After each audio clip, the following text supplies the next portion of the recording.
De novo, quero pedir desculpas pelo atraso para a gente começar. Como eu já expliquei, vocês estão ouvindo os gritos lá embaixo, ainda é consequência da audiência que estava acontecendo lá embaixo, bastante tensa, inclusive, com a presença do agressor de um professor gay do Muquem, que foi espancado, né?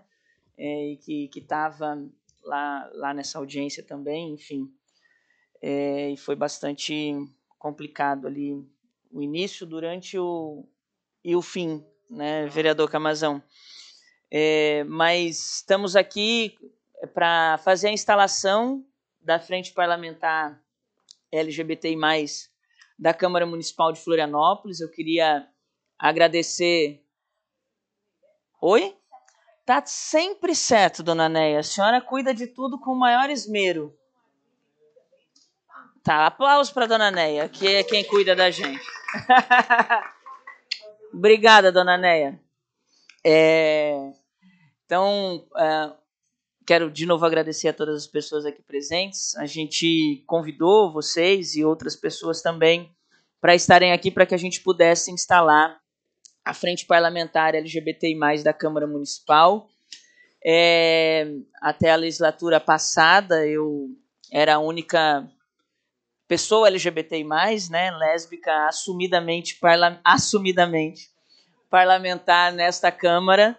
E nessa legislatura nós temos o prazer democrático, né, de contar com o que a gente pode chamar de uma bancada LGBTI+, da Câmara Municipal de Florianópolis, que é uma afirmação também muito positiva do ponto de vista eleitoral, de tantos ataques que a nossa população tem sofrido há tanto tempo, do ponto de vista nacional, do Estado e do nosso município também. Então, com o nosso companheiro Camazão, companheira Ingrid, né, que compõem essa bancada, e a primeira atitude de nós três foi propor a constituição dessa frente parlamentar.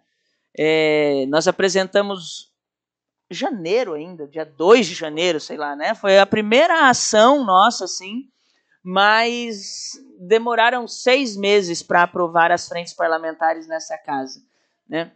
Não só a nossa ou as nossas, e de outros temas também.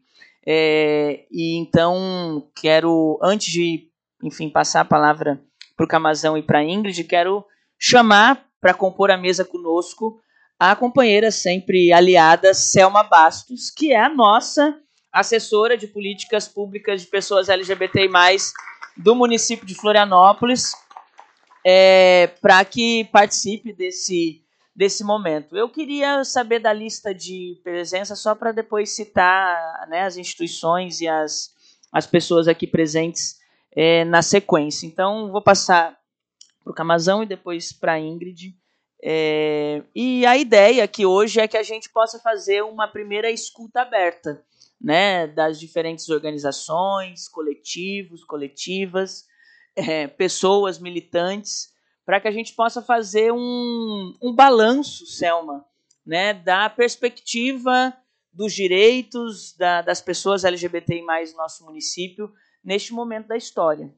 Né? Acho que todo mundo aqui minimamente se conhece, porque estamos sempre na luta juntos e juntos, mas é importante pontuar, né, avanços e estagnações nesse processo todo. Então, eu ia falar Léo, porque eu tenho preguiça de falar, que é mais curtinho, mas outro dia ele me falou assim, tu não gostas de mim? Tu não tá me chamando de Camazão? Tu agora me chama de Léo? Tá com algum problema comigo? Leonel, né? Então, Camazão.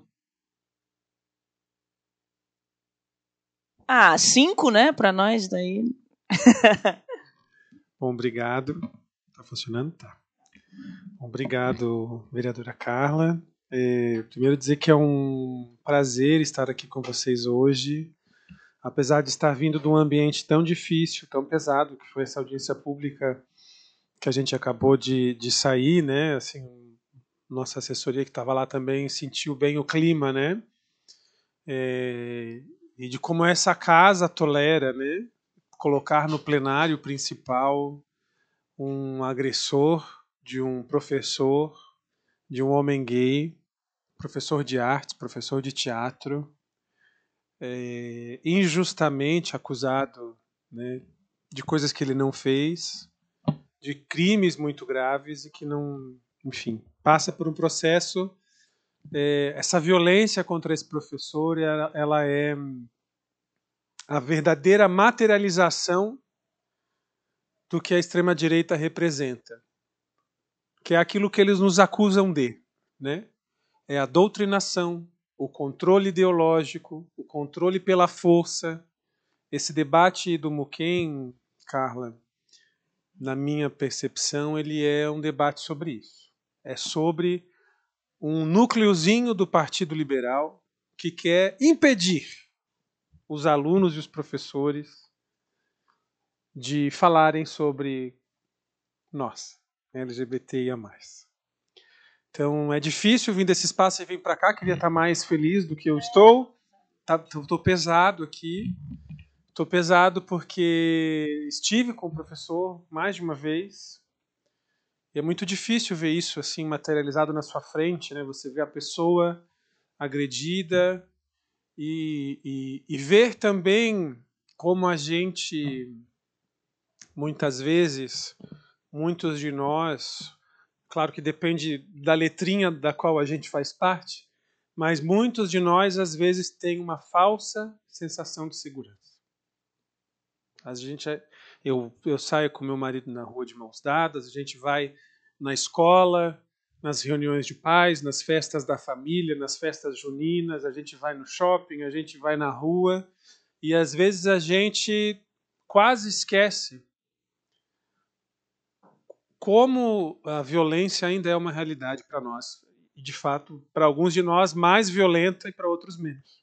Mas ainda é um cano de arma, né, para usar essa expressão do lado de lá, apontado para nós, né, e para as nossas famílias. Então, apesar de tudo isso, eu estou muito feliz de estar aqui com vocês, de fazer parte dessa bancada, Carla, né? Eu acho que isso representa muito um avanço do que é a discussão de gênero de forma geral, mas também a defesa dos direitos das pessoas LGBTIA+.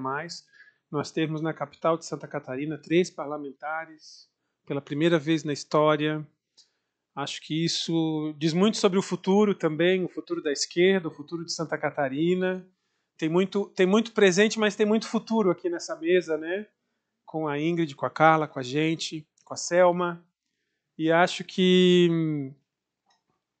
o nosso trabalho aqui é articular, ajudar a articular as pessoas, as entidades, os movimentos, quem tem interesse na nossa proteção, nos nossos direitos, no nosso acesso à saúde, à educação, à segurança.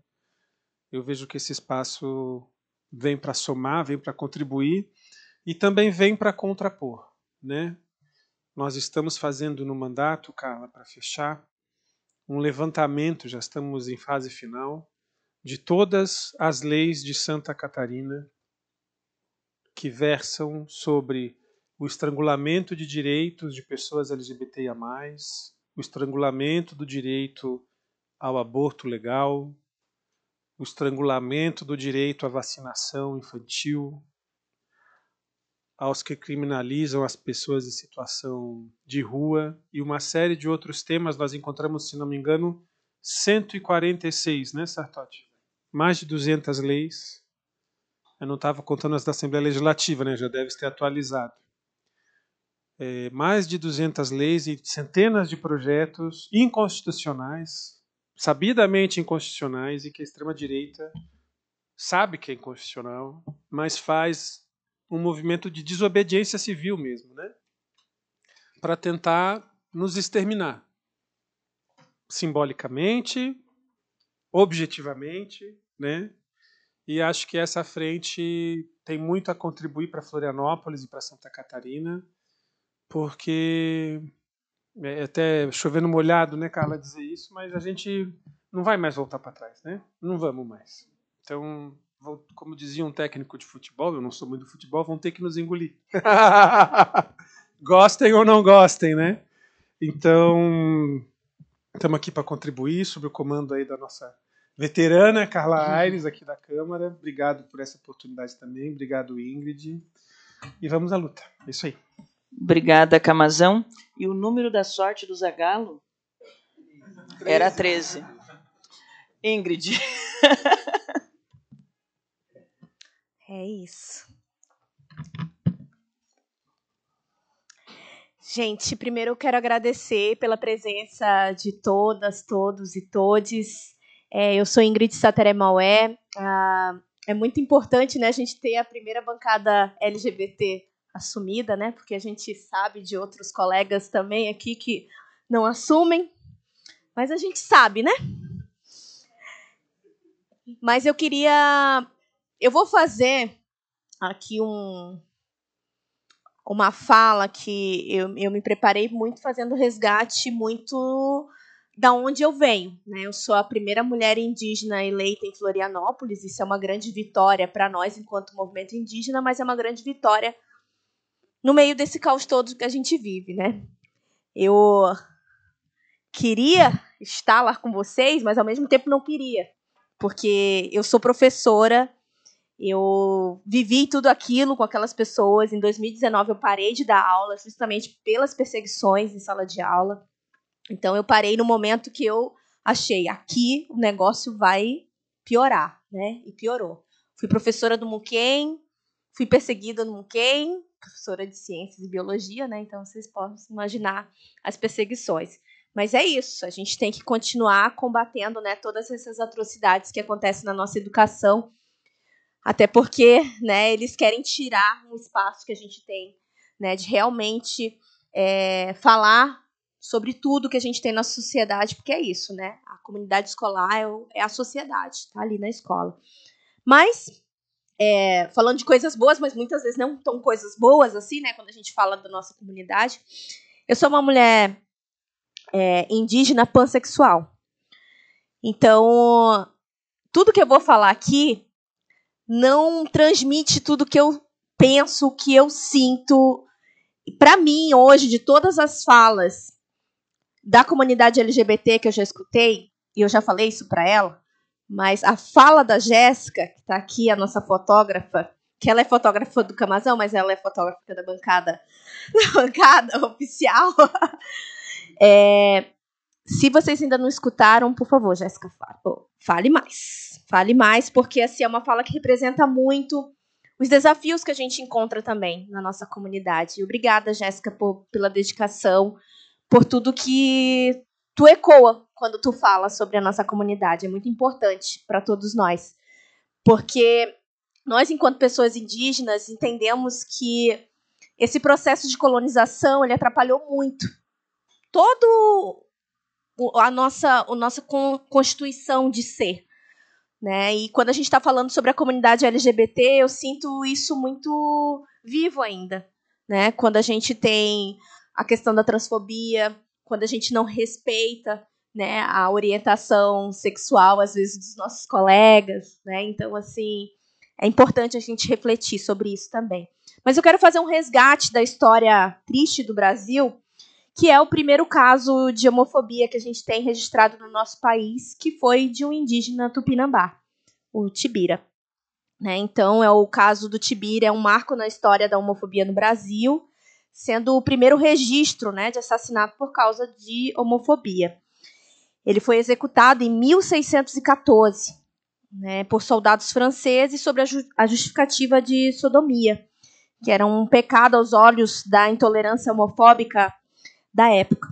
Então, é importante a gente não deixar, né, essa história ser apagada, porque as coisas elas começam ali, né, na colonização com esse registro, e é importante, né, não deixar essa história se apagar, por mais triste que ela seja.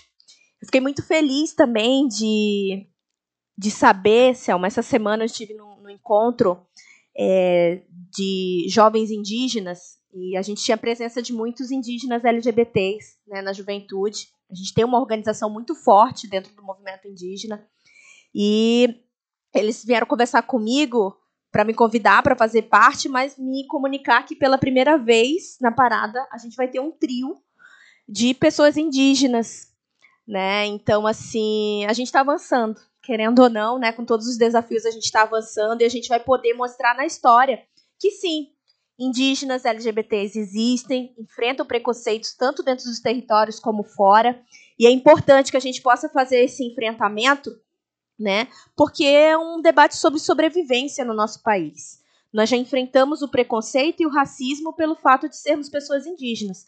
Quando somos reconhecidos como pessoas indígenas LGBT, é muito pior a situação, né? Então, além da nossa luta tradicional pela demarcação dos territórios, né, pela representatividade comum, né, aos povos, os indígenas LGBTs têm que conviver, infelizmente, também, né, com preconceito, a exclusão dentro e fora das comunidades.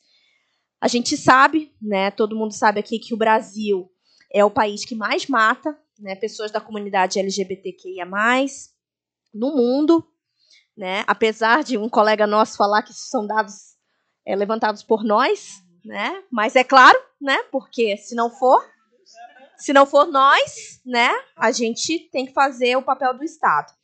Então, para mim, o registro do assassinato, né, do Tibira é uma tentativa realmente desde sempre, né, de acabar com a diversidade, com a comunidade LGBT, numa sociedade racista, numa sociedade transfóbica, numa sociedade LGBTfóbica. Mas nós... Um minutinho. Mas nós ainda estamos aqui, né? E podem tentar de tudo, nos silenciar, desviar o foco, mas não vai adiantar, porque nós temos força, nós trazemos a representatividade, nós somos a história viva e estamos escrevendo uma outra história.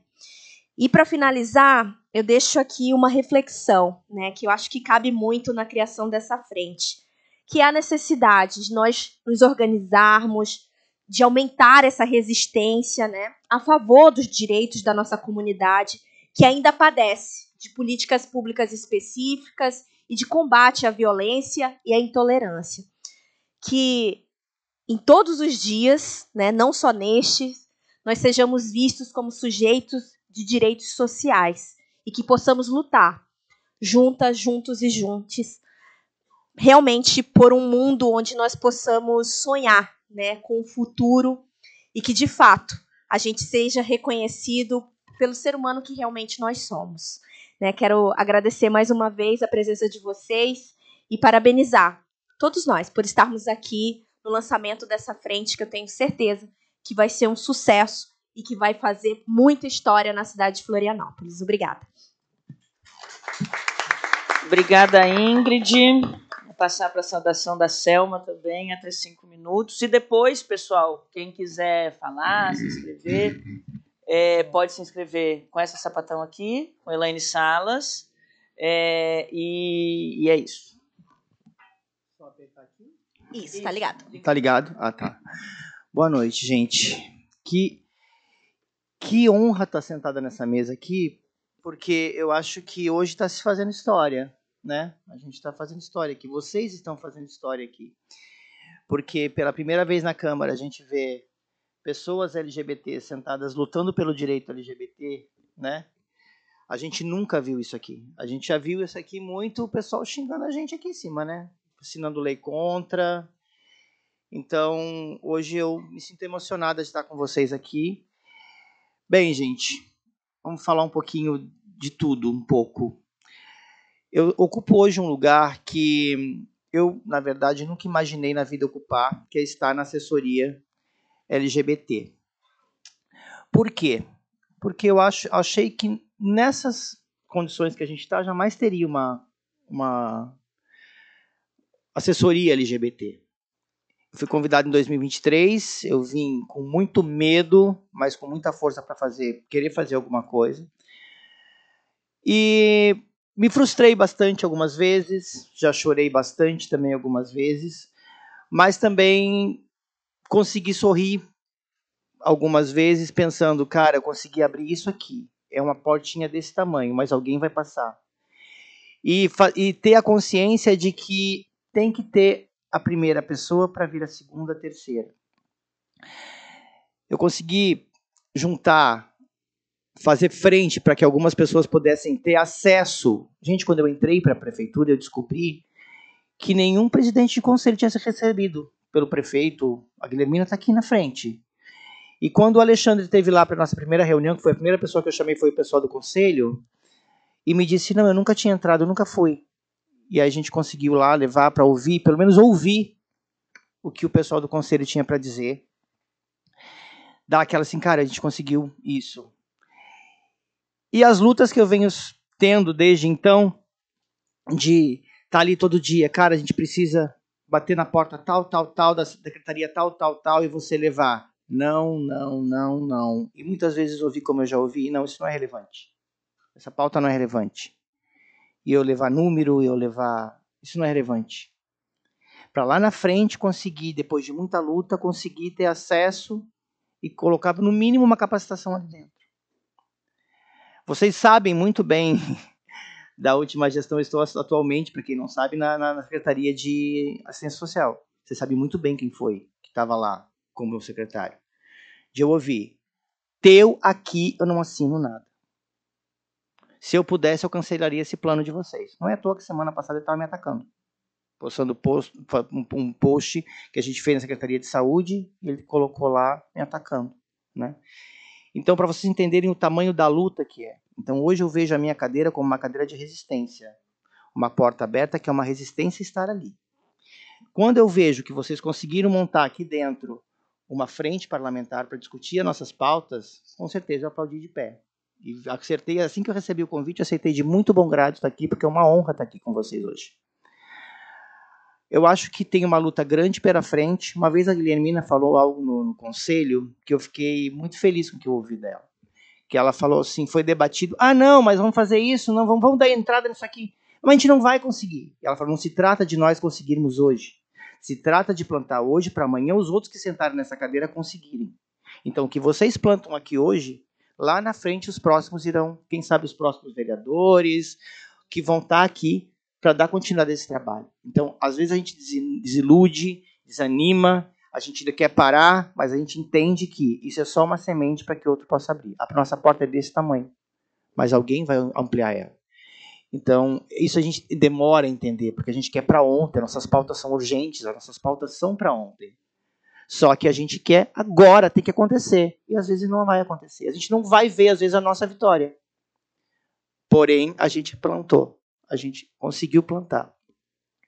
Eu estou há 28 anos em Florianópolis, fazem 25 anos que eu tenho de carreira, e eu sou de uma época que a gente não podia andar na rua, principalmente pessoas trans. E hoje a gente está sentado aqui. É uma luta que alguém plantou para a gente estar sentado aqui hoje. Então, acolham isso como o começo de tudo, para saber que lá na frente vai ter o nome de vocês escrito, e dizendo, não, quem começou foram essas 3 pessoas aqui que tiveram a cara de fazer. Então eu peço para vocês um aplauso para essa bancada que realmente está fazendo história. Parabéns. Obrigada, Selma. Eu quero registrar aqui quem se registrou como representação, quem ainda não se registrou, está por aí a prancheta também. Mas dizer que além dos nossos mandatos e das nossas assessorias, está presente o gabinete, representantes do gabinete do vereador Afrânio, a Selma, que está aqui representando a própria assessoria da prefeitura, a DE, Mães pela Diversidade, Frente Trans, PPGL da UFSC, a RENFA, que é a Rede Feminista Antiproibicionista, o GAPA, MUDIA, o CRP, 12ª Região, é isso? O Portal Floripa LGBT, Conselho Municipal LGBT, representações das setoriais LGBT do PSOL Floripa, do PT Floripa, sociedade civil em geral. Antes de passar para as falas, não sei se a Elaine já tem inscrições, eu queria fazer um registro assim, que não foi proposital, foi conjuntural diante do tempo da aprovação das frentes que aconteceram ali um pouco antes do recesso, Selma e colegas, mas nós estamos lançando a nossa frente parlamentar LGBTI+, de novo, não propositalmente, mas coincidentemente, no mês da visibilidade lésbica. Né? Dia 19, agora nós temos o dia 19, que é o dia do orgulho lésbico, e o dia 29 de agosto, o dia da visibilidade lésbica. Então, muito se fala, vereador Camazão, em Stonewall como um grande marco, né, da história do orgulho LGBTI+, e a gente nunca pode esquecer que ele foi avante pelo protagonismo de uma mulher travesti preta, né, nos Estados Unidos, mas aqui no Brasil nós também tivemos o nosso Stonewall brasileiro, com o levante do Ferros Bar no dia 19 de agosto de 1983, e a luta LGBTI+, no Brasil, ela nasce junto com a luta de combate à ditadura, de defesa da democracia e, sobretudo, feminista. Eu acho que isso é importante a gente demarcar. Um campo que funda a nossa luta no país, porque ela não está dissociada. Aquilo que a gente pode considerar a primeira, como foi Stonewall, a primeira parada do orgulho internacionalmente, a primeira marcha em que LGBTs foram para a rua no Brasil foi no 1º de maio de 1981, junto com trabalhadores do ABC, lutar por condições de vida dos trabalhadores LGBTI+, no nosso país. Portanto, a nossa luta ela é pela democracia, de combate a todo o sistema fascista e autoritário. Ele é classista, sim, e ele é feminista. E tudo que é diferente disso, ou flerta com qualquer coisa diferente disso, não é sobre nós, é contra nós. E nós precisamos aqui, Selma, eu fico muito feliz com a sua presença, assim como essa bancada aqui é a primeira, tu também, né? E com toda a resistência que a gente sabe, com toda a tua representatividade. E nós queremos fazer essa história, pelo menos estou falando por mim, mas acredito que os meus colegas também, fazer essa história que tu coloca juntos. Juntos. Porque a gente ainda sente que em Florianópolis a gente vive um conto de Cinderela, sabe? Aquele momento em que a Cinderela ela vai para a festa, ela sonha, ela vive, vereador Camazão, um momento de glamour, um momento de liberdade, mas quando a festa acaba, ela volta para a casa do patrão e volta a limpar o chão e ser humilhada. Infelizmente, a gente vive algo muito similar em Florianópolis. Nós temos uma vez por ano uma grande festa, uma parada que nos orgulha, que é uma das maiores do Brasil, em que nós vivemos a utopia da liberdade dos nossos corpos vivendo livremente nas ruas, mas quando o show acaba no final da beira-mar e quando a gente precisa voltar para casa, pegar o transporte coletivo e voltar, o que a gente se depara é com um sistema de segurança que não nos protege, com agressões, com violações de direitos humanos, com falta de empregabilidade, né, com um nome social não respeitado no Sistema Único de Saúde, com falta de hormonização, com falta de médico que nos acolha, com falta de professores e direções que respeitem o direito e educação e a liberdade das crianças e jovens LGBTI+, acessarem o nosso sistema de educação. E a gente não quer mais isso. Além de tudo isso, Selma, que é salutar, é político também, mas para ali um pouco, apesar das nossas resistências, a gente tem, o Camazão falou do levantamento que está sendo feito aí pelo gabinete dele, e acho que para uma próxima reunião isso talvez pudesse ser compartilhado nessa frente, mas hoje na Câmara Municipal de Florianópolis, para vocês terem uma ideia, existem 6 projetos de lei tramitando, todos contrário ou de retirada dos nossos direitos, e todos eles apresentados pela base aliada do prefeito municipal. Para vocês terem uma ideia, há tantas lutas, nós constituímos o Conselho LGBT, o Plano LGBT, e hoje existe um projeto de decreto legislativo nessa casa que busca sustar o anexo 5º do Plano Municipal de Educação, que é justamente aquele que fala sobre a educação no município e o direito a uma liberdade de cátedra, do debate de gênero, sexualidade, do combate à LGBTI-fobia. Nós temos um projeto de lei que visa instituir uma campanha permanente em prol da vida desde a sua concepção e do reconhecimento biológico das pessoas.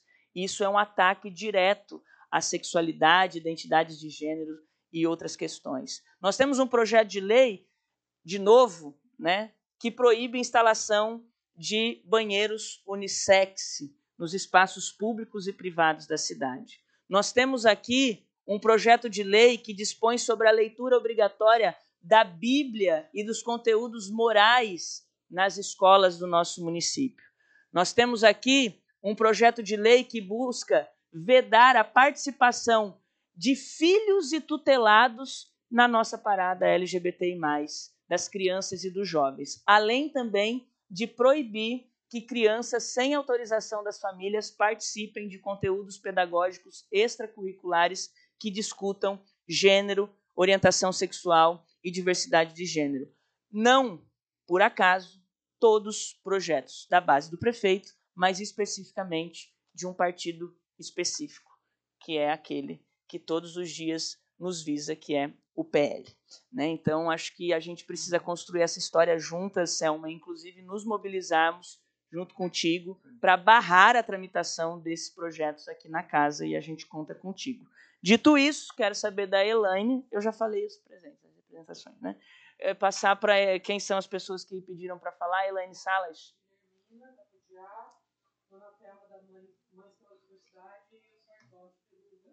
Tá, vai me passando no zap aí. Obrigada, Ias. Vamos lá.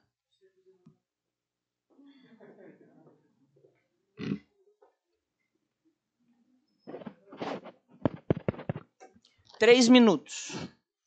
Boa noite a todas, todos e todes. Como foi falado, eu sou Guilhermina Cunha, aqui representando a MUDIA, que é a Coletiva Visibilidade Lésbica. Também representando a Ana Paula Mendes, que é a presidenta do Conselho Municipal de Direitos de LGBT. E também o Núcleo de Gênero e Raça do CIDPREV Santa Catarina. O que é que eu estou fazendo aqui? Bom, primeiro eu vim para parabenizar, né, a coragem de vocês três, porque é muito importante nós termos não apenas alguém que lute por nós, que lute conosco, né, nessa Câmara, mas também fazer essa frente. Porque uma vez tendo uma frente, nós podemos, além de tentar barrar esses projetos de lei, os quais a deputada, viu? Ato falho. A vereadora Carla falou, nós temos também, né, uma fórmula, talvez, ou um meio cada vez mais pedagógico, acadêmico, e, nesse caso, parlamentar, de contribuirmos, né, para esse município com leis. Né? Contribuirmos, e eu te falo contribuirmos porque, de alguma forma, nós também do movimento vamos fazer parte dessa frente parlamentar. Né, de construir, porque é uma coisa muito importante, construir leis que não só contraponham esses projetos de leis, mas que também que vão além. Porque, lembre-se, a gente começou aqui em Santa Catarina a trabalhar pelo movimento LGBT enquanto política pública em 2005, né, quando começamos a fazer parte do Somos Les, que era não digamos um curso, eram oficinas, eram debates para trabalhar o fortalecimento das organizações LGBT e das pessoas que trabalhavam por essas organizações. A partir dali, nós tivemos a primeira conferência em 2008, que foi onde nós tivemos as primeiras propostas que se transformaram em leis. Né? Se nós temos hoje o SUS do nosso lado, se nós temos hoje a educação de alguma forma, porque lembrem-se também, se nós temos leis no MEC, se nós temos leis no Ministério da Saúde, se nós temos leis no Ministério da Justiça, o que eles podem fazer com relação aos estados são indicações. Indicações estas que aqui no estado de Santa Catarina nunca foram levadas em consideração. Né? Então, tendo essa frente parlamentar, nós vamos poder, de uma forma legislativa, contrapor 30 segundos. E essas perdas que nós temos com esse governo de estado. E com todos os outros que nós já tivemos. Mas, finalizando, nós vamos ter esse ano a primeira conferência LGBT do estado de Santa Catarina trazida somente pelo movimento social. Porque nós tivemos em reuniões desde do ano passado até há um mês atrás, tentando com que o governo do estado fizesse a conferência, e em todas as instâncias eles nos negaram. Então, agora, né, nós convocamos a Conferência Estadual LGBT, que é uma conferência onde nós...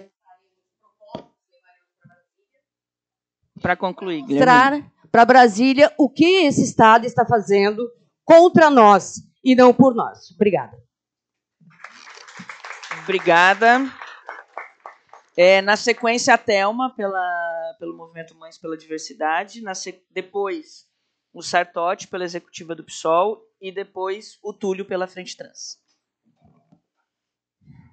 Todos até 3 minutos. Boa noite. Alô, tá saindo aí? Bom, eu e Ney estamos aqui presentes e, como a gente costuma dizer, num lugar com a presença de tantas pessoas da comunidade, nós não teríamos nem direito à fala, porque nós não somos LGBTs. Mas aqui a gente fala como família, como mãe, que tem uma grande apreensão e uma grande necessidade de ver as políticas públicas avançarem, para que os nossos filhos possam ter os seus direitos respeitados. Na verdade, a luta é tão grande e a gente não pode dizer que não está havendo avanços, porque eu, particularmente, dentro da minha militância, eu tenho visto que a nossa resistência está muito bem articulada e ela está muito forte, porque nós vivemos tempos muito difíceis, com ataques diários, mas, positivamente, os direitos não estão voltando atrás. As tentativas são muitas. Todos os dias é uma luta diferente, né? E não é uma luta jogada ao ar de forma aleatória. É uma coisa muito bem arquitetada, muito bem fundamentada, né? E que precisa também de um trabalho muito bem fundamentado, muito bem arquitetado, e que precisa da união de todas as frentes. Porque o maior problema que nós passamos hoje em dia é essa desinformação maldosa que é passada a respeito da comunidade, que leva a sociedade a ter como a comunidade LGBT os seus inimigos, os verdadeiros bichos papões, que vão destruir as crianças, que vão destruir as famílias.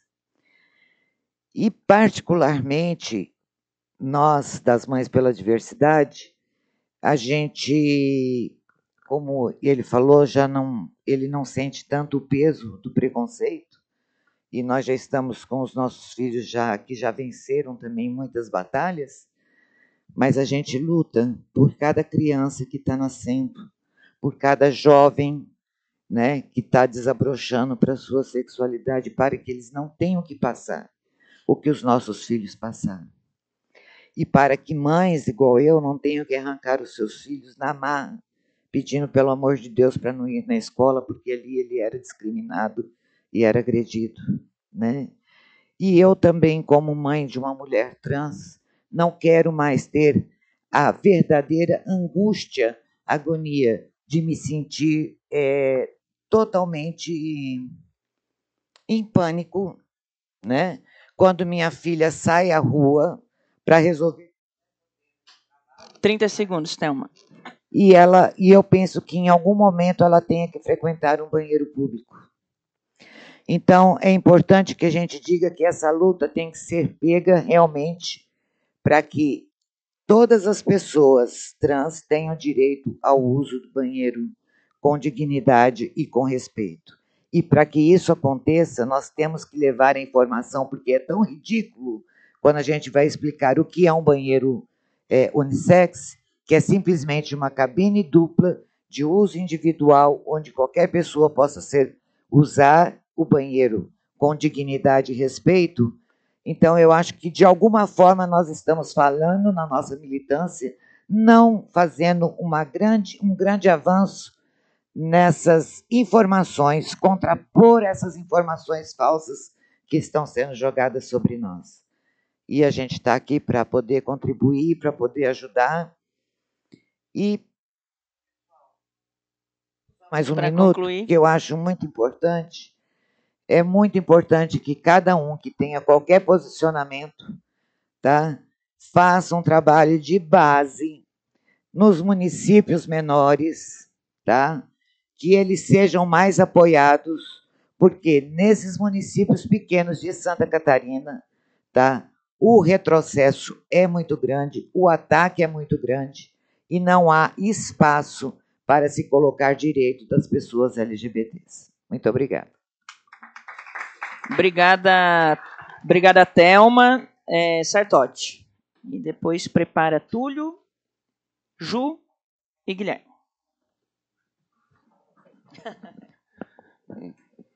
Boa noite a todas as pessoas aqui presentes. Meu nome é Rodrigo Sartotti, estou aqui representando a executiva estadual do PSOL. Bom, como já foi colocado aqui, acho que está muito claro para todos nós que a extrema-direita no Brasil e no mundo elegeu nós, pessoas LGBTs, como o principal inimigo. Está muito claro para todos nós. E exemplo disso, aqui em Santa Catarina, é o que o vereador Camazão já trouxe, é o número de leis inconstitucionais, leis que atacam, que perseguem pessoas LGBTs, principalmente as pessoas trans. Nós estamos finalizando lá no mandato esse relatório, esse levantamento de todas as leis de todos os 293 municípios de Santa Catarina e da Assembleia Legislativa, e o número é assustador. São mais de 200 leis e projetos de leis que atacam pessoas LGBTs. A vereadora Carla leu aqui os exemplos aqui da casa, dessas leis, e essas leis que a vereadora leu, elas estão sendo replicadas pelo Estado inteiro. E copia e cola. Em municípios de 3, 4 mil habitantes, estão discutindo a proibição de pessoas trans de utilizarem banheiro, de participarem de eventos esportivos, proibir crianças de estudar questões de gênero nas escolas, enfim. Isso está no estado inteiro. E nós, do PSOL, estamos muito atentos a isso. Na quarta-feira de cinzas desse ano, né, depois de uma ressaca de carnaval, eu fui para o Tribunal de Justiça já derrotado, né, a gente foi lá ver o julgamento da nossa ação contra a lei estadual do Escola Sem Partido, que é uma lei que estava sendo utilizada em Santa Catarina para perseguir professores LGBTs, professores que não eram LGBTs, mas estavam discutindo gênero em sala de aula.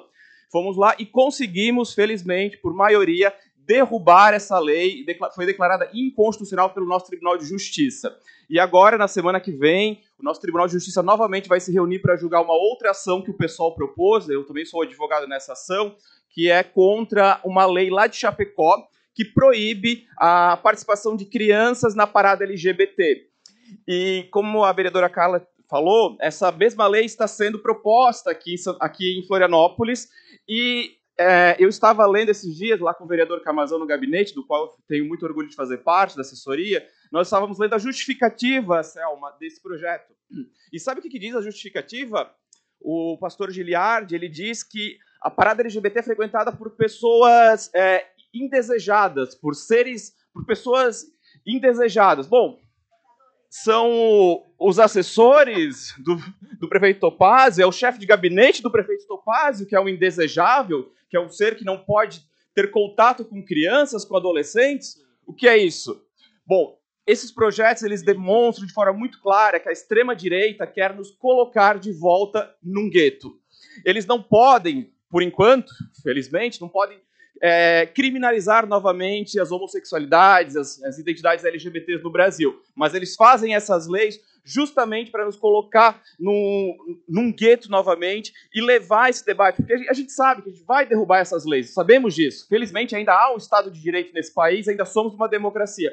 mas eles levam esses debates para as câmaras de todos os rincões de Santa Catarina, justamente para fazer agitação popular, para criar esse espantalho na cabeça de pais, de famílias, de que nós, pessoas LGBTs, vamos destruir as famílias, sendo que nós temos família. Nós também somos família.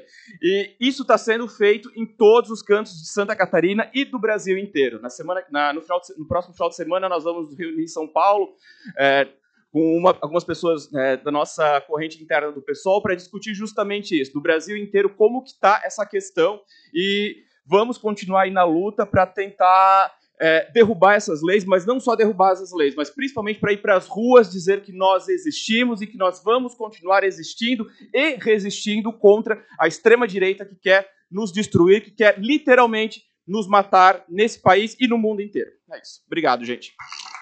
Obrigada, Sartotti. Na sequência, o Túlio. E na fala do Túlio, a gente vai encerrar as inscrições. A gente tem a Ju, Guilherme e Liros inscritas. E temos mais 3 inscrições para a gente tentar fechar 10, né, e ver em que tempo estaremos. Túlio. Boa noite, gente. Tudo bem? Eu sou o Túlio, estou representando a Frente Trans Florianópolis. Estou sendo muito contemplado pelas falas que estão sendo trazidas aqui e eu queria mais dar assim, um resumo, trazer aqui para as pessoas aliadas algumas das pautas que a gente está lutando, reivindicando, elaborando dentro das nossas reuniões da Frente Trans. A gente teve uma audiência pública aqui já faz um tempo atrás sobre o ambulatório trans e algumas das coisas que foram prometidas aqui, não sei nem há quanto tempo foi, mas já faz um tempo, ainda não estão acontecendo. A gente ainda não tem assistente social no ambulatório trans, o que é extremamente preocupante, considerando o quão vulnerabilizadas, o quão escanteadas para as margens da sociedade as pessoas trans têm sido historicamente e, infelizmente, ainda estão sendo, apesar da nossa luta, né? Então, a gente precisa de assistente social, as pessoas chegam lá sem casa, sem comida. E a gente também tem se questionado se essas pessoas que chegam na assistência social sem ser pelo ambulatório, né, porque daí não tem assistência social no ambulatório nesse momento, se elas estão sendo direcionadas para o ambulatório trans para receber acesso à saúde, né? Outro ponto que a gente queria levantar também, e que a gente tem levantado pensando em movimentos para tentar entender melhor, enfim, é sobre a questão das cirurgias de redesignação genital e de reafirmação de gênero, né, que a gente não tem aqui no estado de Santa Catarina pelo SUS. A gente só tem em outros estados, e quando acontece, milagrosamente, da pessoa conseguir em outro estado, é uma burocracia gigante, é muito difícil. A maioria das pessoas trans no estado de Santa Catarina não tem acesso a cirurgias de reafirmação de gênero aqui nesse estado pelo SUS, só pagando uma fortuna em particular. Enfim, a gente sabe que é exatamente o interesse dessas pessoas de dificultar esse acesso, por achar que é um pecado, que é um crime, enfim. E outro ponto que a gente também tem pensado é sobre as cotas no serviço municipal, porque recentemente em Porto Alegre, se não me engano, foi aprovado, né, as cotas trans no serviço municipal. E essa é uma das pautas que seria muito interessante e crucial a gente trazer aqui para Santa Catarina, assim. Justamente pensando em... A gente também tem pensado em como elaborar projetos, dinâmicas, formações, cursos, enfim, em espaços em que as pessoas trans possam ser formadas para conseguir emprego, sinceramente, assim, para conseguir ter vida, para conseguir ter saúde, porque as pessoas podem até chegar no ambulatório, mas elas precisam ter onde morar, precisam ter o que comer. Não adianta a pessoa conseguir ter acesso ao posto de saúde, claro que as pessoas precisam, se elas não têm uma casa para morar, sabe? Então, enfim, eu acho que é basicamente isso, agradecer esse espaço que é realmente muito importante pra gente conseguir se articular enquanto população LGBT num estado que é tão difícil existir, mas é justamente pela nossa luta que a gente consegue estar aqui falando, que a gente consegue estar nesse espaço, consegue estar no centro da cidade, no microfone, falando e se articulando. Enfim, é isso. Obrigada, Túlio. Na sequência, Ju. Enquanto a Ju vai para o microfone, eu fiz aqui um breve levantamento entre os meus colegas do contraponto, né, sobre projetos que tramitam nessa casa de afirmação dos nossos direitos, Selma. E a fala do Túlio me fez lembrar, nós temos aqui um projeto que foi apresentado por mim ainda na legislatura anterior sobre cotas para pessoas trans na prefeitura, né? Nós temos recentemente um projeto apresentado que trata sobre direitos de LGBTI+, na velhice, junto com a vereadora Ingrid. Nós temos uma lei aprovada aqui, inclusive com a sua ajuda, do Miguel, sobre acolhimento LGBTI+, no serviço público, mas que não está sendo aplicado do ponto de vista do monitoramento do serviço público. Nós temos um projeto tramitando sobre saúde integral LGBTI+. Nós temos um projeto de combate ao lesbocídio, que é o Luana Barbosa. Nós temos, aqui eu estou falando nós, né, mas agora tem um rol aqui que é do Camazão, que é um sobre o direito ao nome social na lápide das pessoas trans que vêm a óbito. Multa no funeral, é o funeral. Multa para estabelecimentos que tentam promover a cura gay, o combate à LGBTfobia nos estádios, a visibilidade e divulgação da gratuidade do transporte para pessoas vivendo com HIV, o reconhecimento da parada LGBTI+, como patrimônio imaterial do nosso município, e a criação de uma galeria, que ele está chamando de uma galeria arco-íris aqui dentro da Câmara. Então, assim, existe muito mais projetos afirmativos dos nossos direitos tramitando aqui, do que os que negam a nossa existência. Porém, a velocidade da tramitação daqueles que buscam caçar a nossa existência e a nossa cidadania é muito maior, justamente pela articulação política que se tem aqui e no Paço. Então, Ju, desculpa pegar seu tempo, mas é que eu quis fazer um gancho com a fala do Túlio também. 3 minutos, obrigada. Ótimo, obrigada. Bom, boa noite a todas as pessoas presentes. Eu sou Ju de Oliveira, sou psicólogo, falo então em nome do Conselho Regional de Psicologia, né, da 12ª Região, como bem ressaltado pela Carla. E dentro dessa atual gestão, nós temos uma comissão que chama Gênero e Sexualidade, que não é uma comissão de continuidade, né, é uma comissão que pertence apenas a essa gestão que está finalizando agora, então é bom estar nesse espaço. Não sabemos como será o futuro, né, dentro do CRP. É válido destacar que, assim como o Estado, a categoria também reflete uma resistência contra a própria comunidade, né? Então, sempre que eu estou nos espaços, eu falo que é uma forma de demarcar o compromisso da psicologia também com a nossa comunidade, da qual eu faço parte enquanto uma pessoa trans não binária, né? E falando um pouquinho disso, é interessante estar aqui enquanto psicólogo, porque não há saúde mental sem garantia de direitos, né? Acho que a gente já consegue superar um pouco desse discurso da psicologia neutra, né? Que não vai falar de contexto social, que não vai falar de gênero, que não vai falar de sexualidade, né? Que não vai falar de racismo, capacitismo, enfim. E, inclusive, do cis-heteroterrorismo que a gente vem vivenciando, principalmente no nosso estado, né?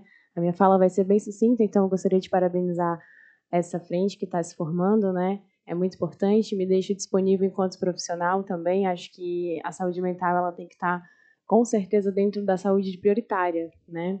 E, enfim, tivemos grandes avanços no ambulatório, como bem mencionado, mas também reforço o pedido de atenção para a questão da assistência social, que é muito importante, né? Obrigada pelo espaço. Imagina, Ju, obrigada.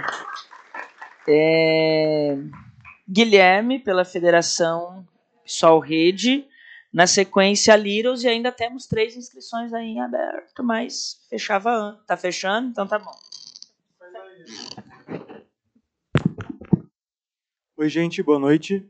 Eu sou o Guilherme. Eu vim aqui só para reforçar, eu acho que a importância da instalação da frente, e aproveito também a presença da Selma, porque me parece assim que, e respeitosamente, Florianópolis, mas Santa Catarina também tem uma dificuldade em fazer uma proposição, digamos, na positiva dos direitos humanos, porque, por exemplo, hoje não tem uma Secretaria dos Direitos Humanos tanto na capital quanto no Estado, né?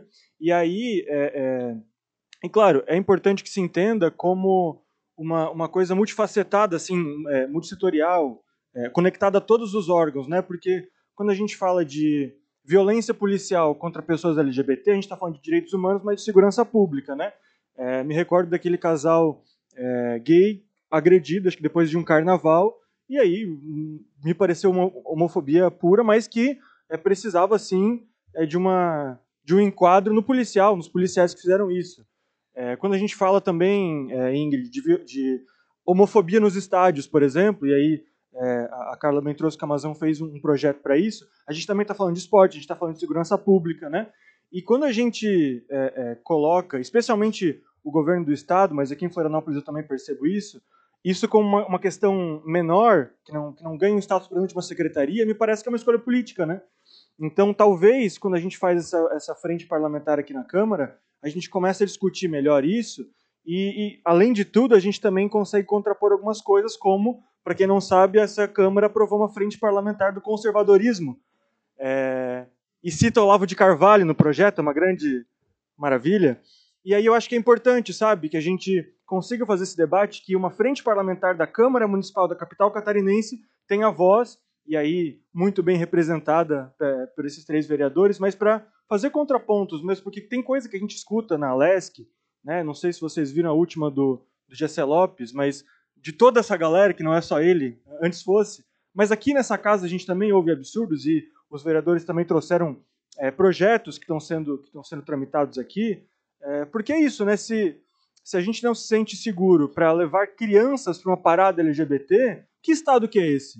Que estado que é esse que não dá conta de fazer a segurança das pessoas, né? Porque é isso. Se os pais acham que crianças não estão seguras na parada LGBT, talvez o problema não seja das pessoas LGBT, talvez seja do Estado, né? E aí eu acho que uma frente como essa pode ajudar a mudar os pensamentos aí de uma ala conservadora e acho que tem legitimidade, né, para falar disso. Mas era isso, eu acho que faremos um bom trabalho aí nessa frente. Valeu, gente. Obrigada, Guilherme. Então, Littles por até 3 minutos, daí já fecharam as inscrições então, 3 pessoas correram ali, ó. Danilo Duarte, pelo portal Floripa LGBT, Léo, nossa drag urbana maravilhosa, Carol, representando o gabinete do vereador Camazão, e Elaine Salas, pelo setorial de cultura LGBTI+, e quero registrar também a chegada e a presença do Denilson pelo Instituto Arco-Íris. Lidas. Boa noite a todos, né? Primeiramente, eu quero agradecer, olhar todo mundo aqui. Para mim também é uma honra de estar aqui presente. Lembrando que quando eu chego em Florianópolis, acontece várias e várias coisas que muita gente desconhece. Nós, enquanto mulheres trans, eu sendo uma travesti, eu não podia subir num ônibus público. Eu fazia todas as minhas voltas lá nos anos 2000 até 2009. A gente não tinha acesso ao transporte público. Então, a gente também não tinha acesso a uma universidade, a gente não tinha acesso à escola, a gente não tem ainda acesso em alguns postos de saúde, tanto é que a gente luta para conseguir manter o ambulatório trans, que para nós a gente gostaria que ele nem existisse. Porque se a gente for pensar em toda uma trajetória até agora, a gente ter pessoas, por exemplo, como a Selma Light, aonde ela se encontra nesse momento, é super importante, principalmente pela representatividade das pessoas trans. E, indiferente do governo que a gente esteja, neste momento, a gente tem que sempre garantir com que as nossas políticas públicas elas sejam de fato efetivadas. E eu venho aqui mais para me colocar e a pedir a todos vocês a terem uma atenção para as pessoas trans, principalmente travestis transexuais, porque enquanto a DE, atendendo, acolhendo e fazendo todo o trabalho, a gente teve muitas pessoas que, infelizmente, não estão aqui mais com a gente. Eu sempre falo que a DE ela era uma maldição na nossa vida, por causa que a cada 2 anos alguém que fazia parte da diretoria vinha a falecer, e geralmente eram por questões assim extremamente violentas. A última que a gente acabou perdendo foi a Drica. E vale ressaltar também, e é uma coisa que eu sempre me atento, que é quando a gente tem pessoas trans que já estão dentro das escolas, que elas já estão chegando até a universidade, eu não tenho tanta preocupação. Ainda me preocupa aquelas pessoas trans que estão continuando sendo expulsas de casa, que estão indo para as ruas, que estão precisando se prostituir, que estão caindo dentro ainda de máfias gigantescas que ainda existem e a gente, infelizmente, fecha os olhos para fingir que nada acontece. A gente está aqui pertinho delas, onde elas vão estar trabalhando hoje, e eu acredito que a única pessoa que faz algum tipo de serviço para essas meninas sou eu.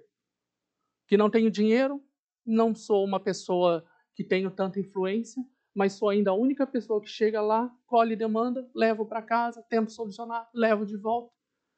E a gente tem aqui várias instituições com espaços físicos que podem fazer um bom acolhimento, que podem restaurar, inclusive, aquele trabalho que a gente fazia lá na DE, porque Túlio traz aqui questões sobre trabalho, a gente fazia na DE. Botar pessoas dentro da faculdade, a gente fazia na DE. O ambulatório foi a DE. A gente tem vários e vários serviços. Inclusive, eu, enquanto assistente social, eu me coloco à disposição, se caso vocês precisem de algum auxílio dentro do próprio ambulatório.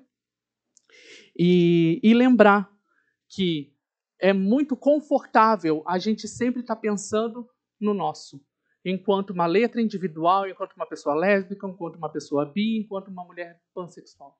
Mas a gente nunca, sempre pensa fora dessa caixa. E uma coisa que eu sempre vou lembrar, e isso eu nunca vou esquecer, lá em 2018, quando todo mundo estava compartilhando ninguém solta a mão de ninguém, ninguém segurou das travestis. Ninguém segurou. Foi a gente por nós. E a DE afundou porque a gente não teve gente para nos ajudar do próprio movimento. Nunca teve ajuda. Quando eu estava para ser presa dentro do prédio da DE, tentando manter as coisas lá, o movimento social simplesmente se esqueceu que eu existia. Então, assim, para mim é uma vergonha, por um certo lado, eu não ter tido força suficiente para conseguir manter as coisas como elas deveriam ser. Mas, por um outro lado, eu, enquanto uma mulher trans que agora faço meu trabalho de forma individual, sem um espaço público, que eu possa fazer os acolhimentos, porque a equipe a gente ainda tem, e vale lembrar que a gente conversou com várias instituições, com vários vereadores, com várias pessoas, e também a gente não teve esse auxílio. Vale a gente lembrar isso, é super importante. Pelo menos, a partir de agora, com essa frente, comecem a fazer esse trabalho. Comecem as instituições a entenderem que não adianta somente sobrecarregar uma pessoa trans, que no caso sou eu, porque todas as demandas ainda sobram para mim. Se a gente tem um movimento grande, se a gente tem uma bancada agora que está instituída, se a gente teve outros movimentos sociais aí que se criaram, que se afundaram e que não continuaram fazendo serviço, porque a gente... 30 segundos. A gente precisa muito, muito, muito, muito. E mais do que eu, volto a afirmar, mais do que eu, mais das pessoas trans que estão surgindo agora, que ainda conseguem ter o apoio dos pais, a gente precisa dar um olhar muito importante para aquelas que a gente ainda luta pelo translado delas quando elas acabam falecendo aqui. Porque é a gente que está correndo atrás de fazer isso. É enquanto movimento social e é sem financiamento, sem ajuda, sem apoio de ninguém. Então é isso, muito obrigada, desculpem, né, o desabafo, mas a gente precisa, de algum momento, tirar o nosso peso e colocar sobre quem realmente tem essa responsabilidade. Muito obrigada. Obrigada, Liros. Danilo e depois Léo.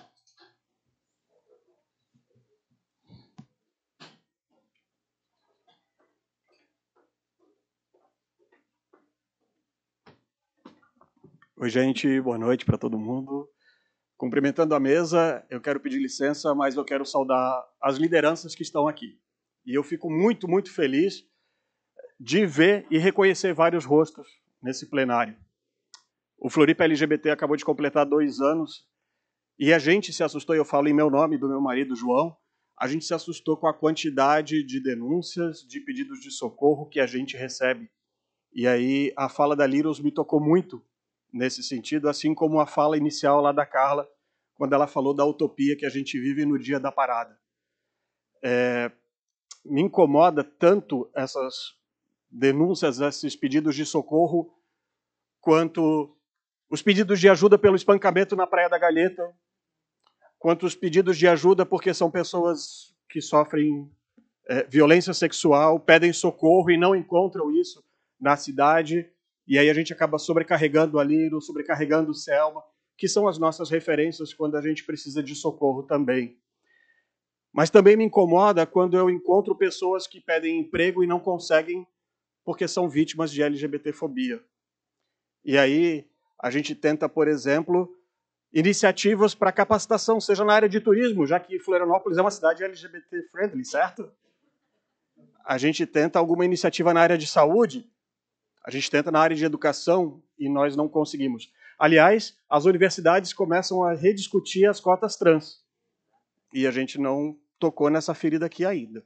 O UFSC e o DESC estão revisitando tudo isso de uma forma muito sombria, e isso nos incomoda porque isso vem na esteira de um conservadorismo que já foi falado pelas pessoas que me antecederam e pela fala inicial da Guilhermina, que foi brilhante quando ela trouxe todo esse histórico dos quase últimos 50 anos só na cidade.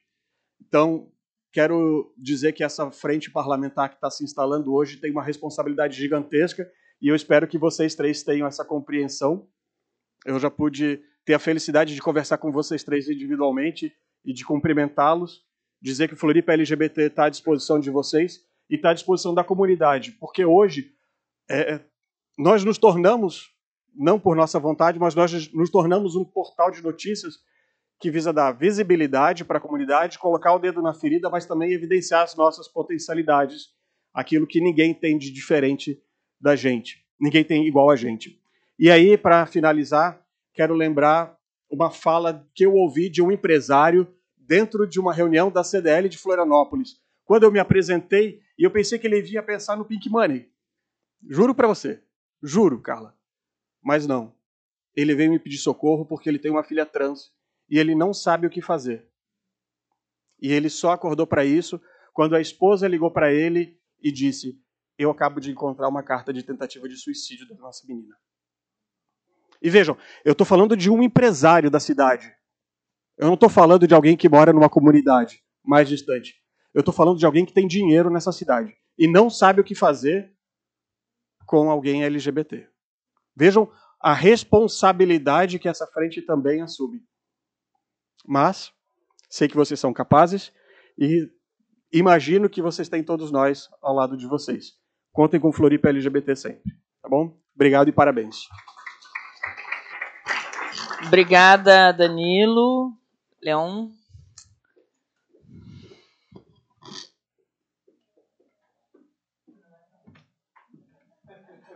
Olá, gente, boa noite. Eu me chamo Leonard Bravo Zaibut, também conhecido como Drag Urbana, professora de urbanismo nas redes sociais, em que eu faço um trabalho de expressar a minha arte através de aulas de urbanismo sobre a cidade.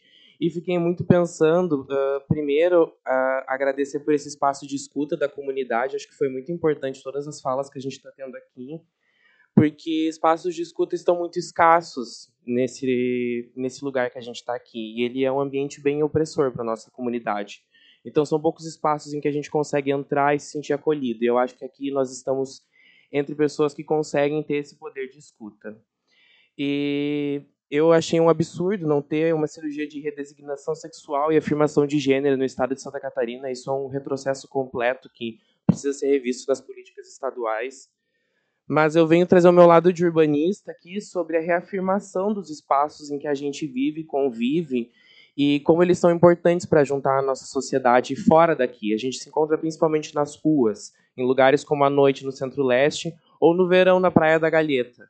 Das 40 praias que tem em Florianópolis, uma a gente afirma como nosso espaço, e é essa praia que é perseguida, inclusive já foi perseguida diversas vezes, tanto aqui quanto na Alesc, porque é um lugar onde a gente pode expressar o nosso corpo, né? E talvez isso seja uma coisa que incomode bastante quem não consegue fazer, né?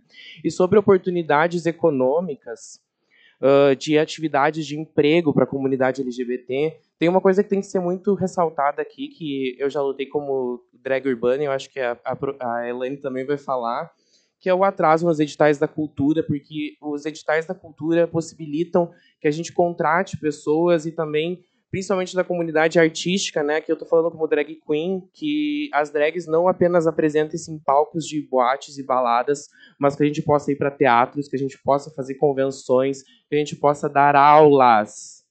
E é isso, gente. Muito obrigada pelo espaço e agradeço muito estar aqui junto com vocês. Contem com a Drag Urbana.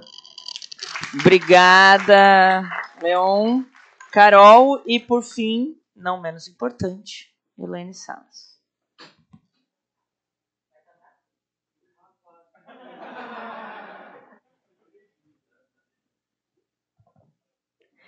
Boa noite, pessoal. Eu me chamo Carol, sou chefe de gabinete do vereador Camazão.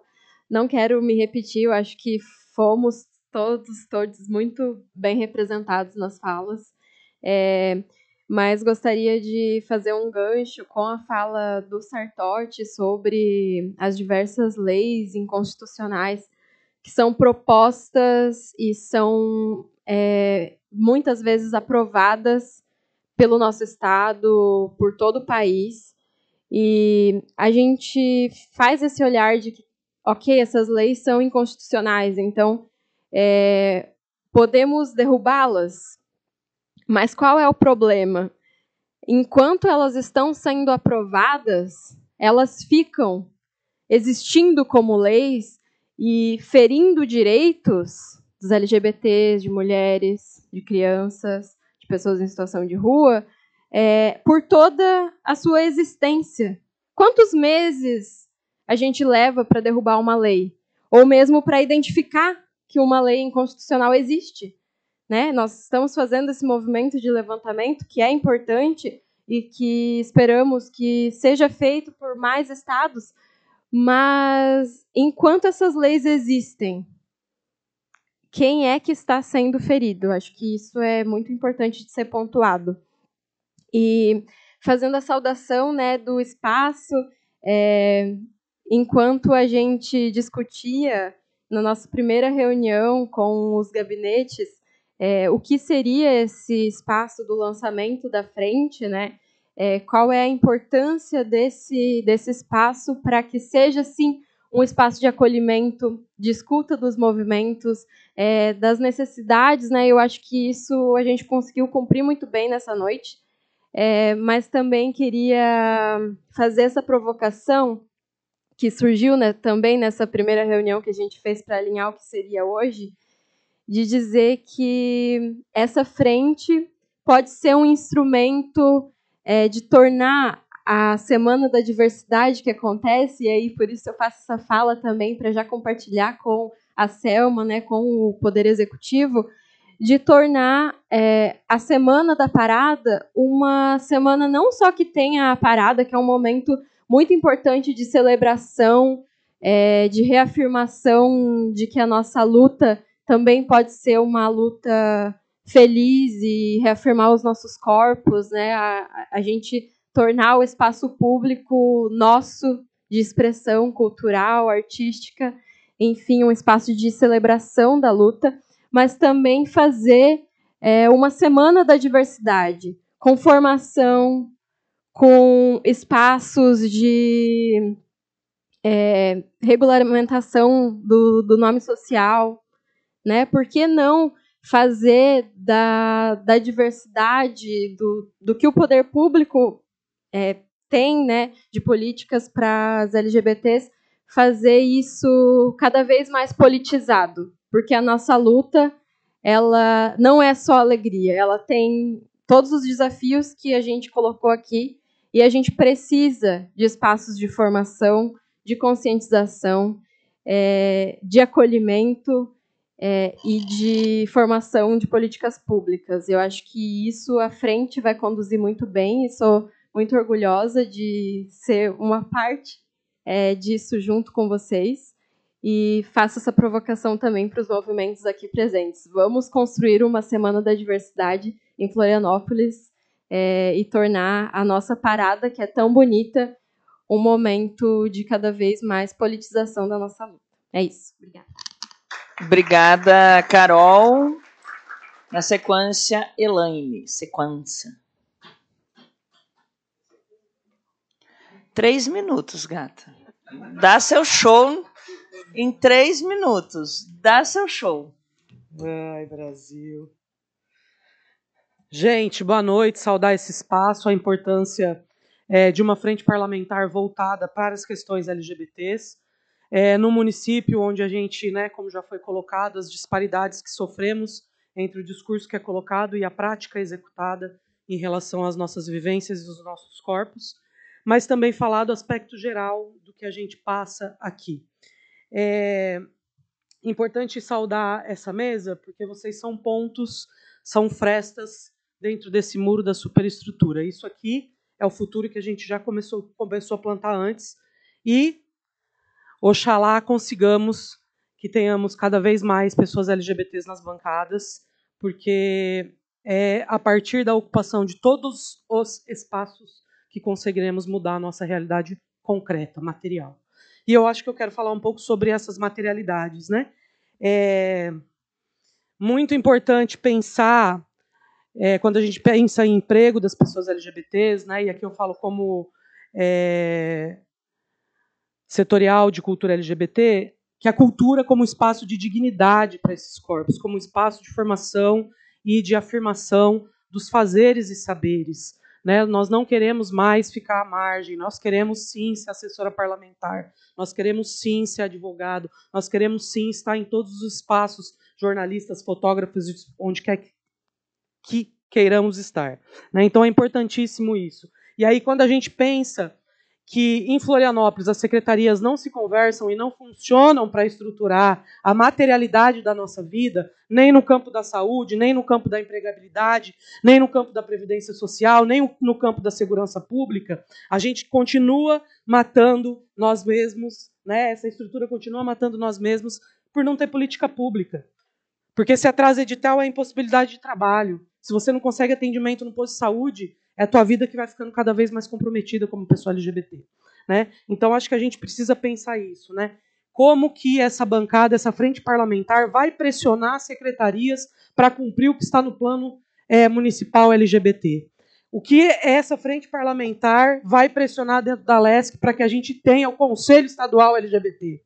Para que a gente não fique à mercê de uma Secretaria de Assistência Social, que a gente senta e conversa e vira as costas e estão nos apunhalando, dizendo que não vão fazer a conferência. O único estado do Brasil que não vai fazer uma conferência, que não chamou uma conferência pelo estado, foi Santa Catarina. E quem está bancando esse movimento são as pessoas da sociedade civil, são os movimentos sociais. E nós vamos fazer a conferência e esperamos que estejam todos e todas e todes, e mais aqueles que não estão aqui hoje. Né? Outra coisa muito importante, que a gente não pode ficar à mercê da censura. E o que eu estou dizendo isso? Não é só revidar os ataques, a gente tem que começar a atacar de volta. Esse Estado tem muito, mas muito censurado todos os projetos LGBTs, as manifestações LGBTs, e como foi dito aqui, as legislações são feitas em movimentos iguais, atacando diversos municípios. Eles se organizam. Por que a gente não se organiza para o contra-ataque? Nós precisamos sentar juntos e pensar estratégias e táticas de ação para combater a censura às vidas LGBTs. Porque se nos matam no trabalho, na política pública, é isso. Né? Vai apagando, fica difícil.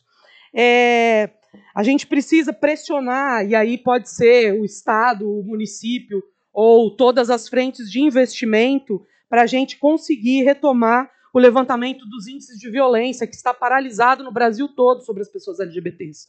Grupos de pesquisa que faziam isso estão sem aporte financeiro para continuar fazendo o levantamento, e dado é importantíssimo para a gente pensar política pública. Né? Então, como que a gente vê isso lá junto com a secretaria, Selma? Como que a gente faz isso através da Câmara? A gente sabe que tem verbas dentro da Câmara, dentro da Prefeitura, que são possíveis sacar para que a gente possa continuar essa pesquisa. E, por fim, o apelo que eu faço aqui é que a gente possa se unir mais. Eu acho que o espaço dessa frente também é para isso. Que onde quer que estejamos, nos setores que a gente atua, que nós construímos um discurso uníssono para combater tudo que tem acontecido com as pessoas LGBTs. É o mínimo que eu espero dessa frente parlamentar, como uma mulher sapatão, LGBT, professora, né, que estamos aí nos espaços de defesa das nossas vidas e também dos movimentos sociais e também da cultura como emancipação do nosso povo. E tenho a certeza que aí vitoriosos e vitoriosas se a gente estiver muito bem juntos para fazer o que precisamos fazer. E, de novo, convoco todo mundo que está aqui para participar da Conferência Estadual LGBT, né, que vai reunir aí os diversos municípios que também já fizeram sua conferência.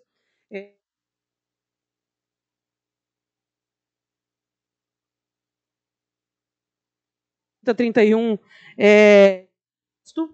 esperamos todos vocês, o local a se confirmar ainda, estamos tentando viabilizar, para que a gente possa levar as pautas de Santa Catarina para Brasília e defender como defendemos na conferência de cultura, o que está acontecendo nesse Estado e denunciar. E eu acho que essa frente parlamentar também tem as condições operacionais de fazer todas as denúncias para além do Brasil de tudo que tem acontecido de violação de direitos humanos nesse Estado. A gente precisa dar um basta com essa galera. Né? Tá demais. E então é o revide, e eu acho que a frente parlamentar também serve para isso. Muito obrigada, boa noite, muito obrigada a presença de todos. Maravilhosa!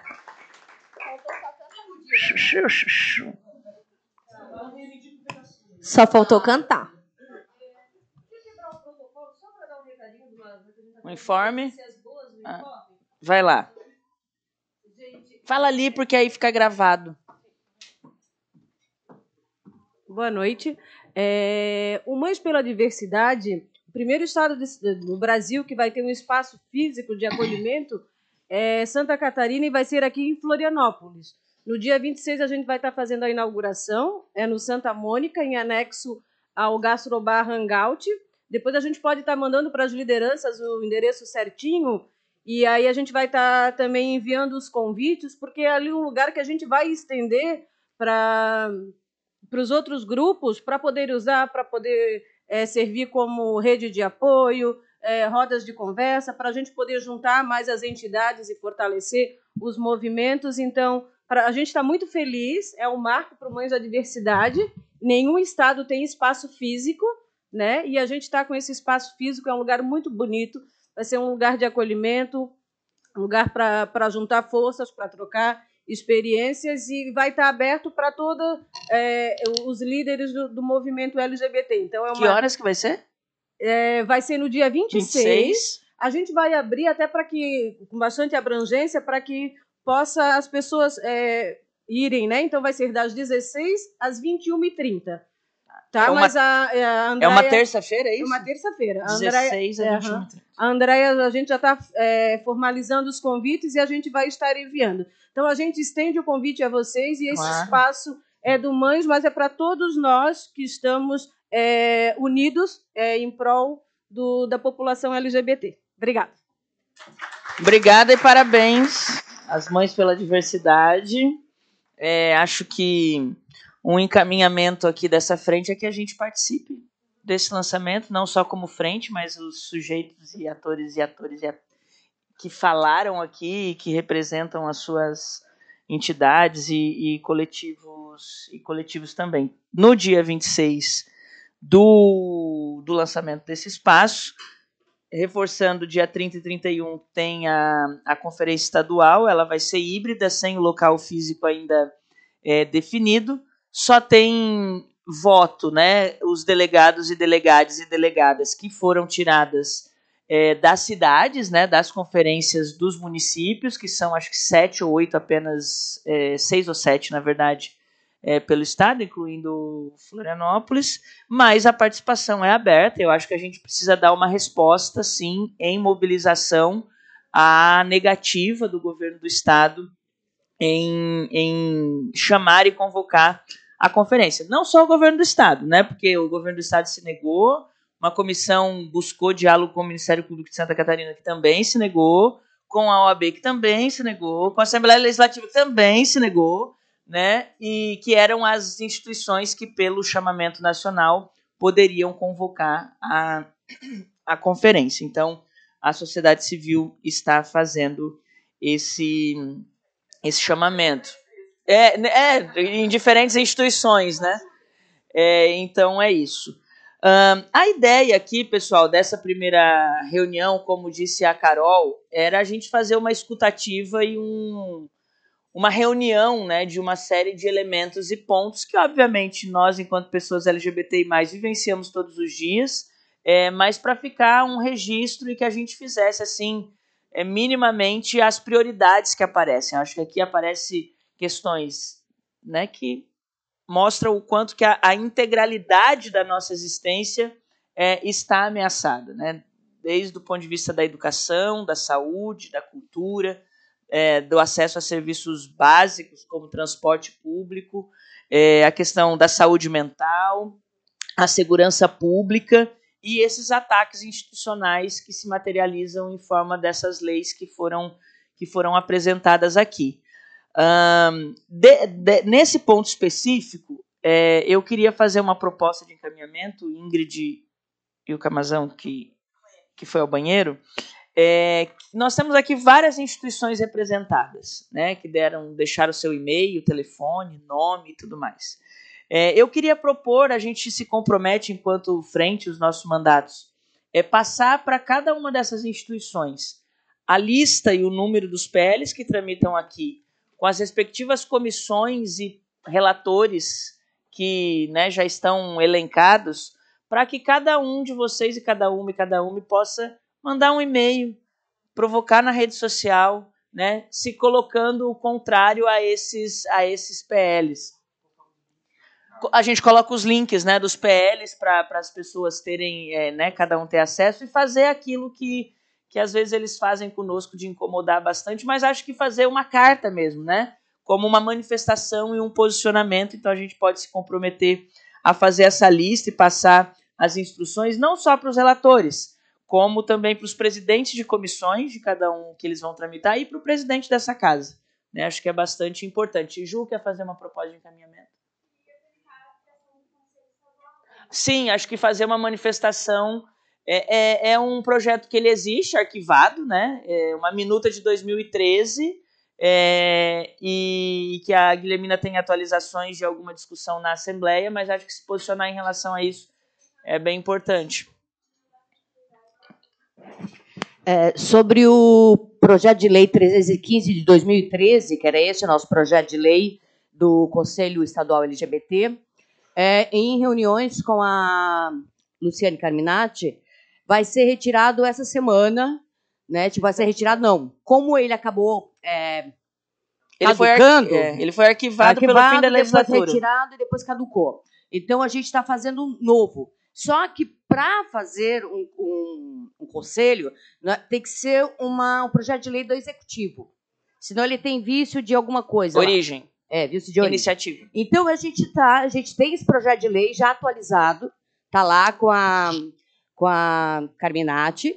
A nossa intenção agora é chamar reunião com o Executivo para que eles, né, novamente levem para a LESC. Porque não adianta nós levarmos enquanto deputado, enquanto movimento social, porque vai bater e voltar. Então, o trabalho que a gente tem que fazer é com o Executivo. Obrigada. Obrigada pela atualização. Guilhermina, aqui foram trazidos vários pontos de novo, né? Eu acho que a gente precisa reforçar a questão do ambulatório trans, né? Que foi trazido pelo Túlio e outras pessoas também. Nós conseguimos avançar em relação à compra dos hormônios, né? E um pouco na fila, né? Que ainda... Então, o que aconteceu pelo informe que eu tive do Gentil, secretário, me diga se está correto, Túlio, que na audiência que nós fizemos aqui, Selma, existia uma fila gigantesca, tanto de primeiros atendimentos, quanto de retorno de pessoas que já eram atendidas pelo ambulatório trans. E também a dificuldade da compra dos hormônios. O que nós soubemos, via secretário de Saúde, é que eles conseguiram... até o momento que a gente conversou, que foi ali na Semana do Orgulho, já faz mais de um mês, zerar a fila dos primeiros atendimentos. Então, todo mundo que era primeiro atendimento já tinha sido atendido, e agora estava seguindo a fila dos retornos, né? E a compra dos hormônios, tanto feminino quanto masculino, também estava comprando, mas eu já tinha visto que estava acabando.